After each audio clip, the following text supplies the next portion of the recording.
oferi încă o dată șansa de a regăsi clipele ce-au fost și s-au risipit și tot ceea ce împreună am clădit, portând mereu doar privirea ta.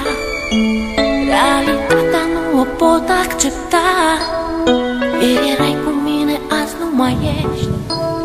Ce s-au scris cândva au fost doar povești. Tu spuneai mereu trăiește-ți clipa, viața însă n-a putut ierta.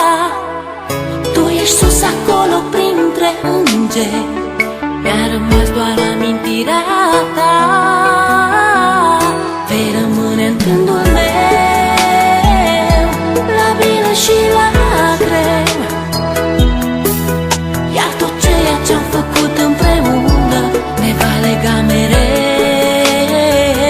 Vei rămâne în gândul meu, la bine și la greu. Iar tot ceea ce-am făcut împreună ne va lega mereu. Astăzi cerul parcă e înnorat, totul în jurul meu îmi pare schimbat. Uneori viața e de neînțeles, ea nu iartă, iar tu nu ai de ales.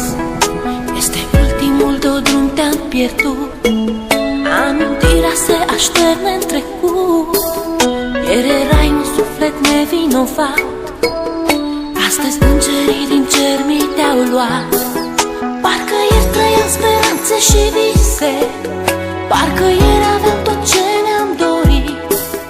Tu spuneai că viața merge înainte, mă întreb oare chiar s-a sfârșit. Vei rămâne în gândul meu, la bine și la greu. Iar tot ceea ce-am făcut împreună ne va lega mereu. Vei rămâne în gândul meu, la bine și la greu. Iar tot ceea ce-am făcut împreună ne va lega mereu. Știu că mă auzi.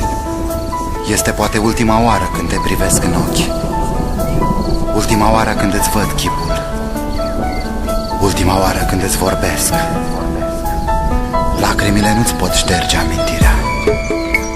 Ai ales un drum pe care nu există suferință, nici durere.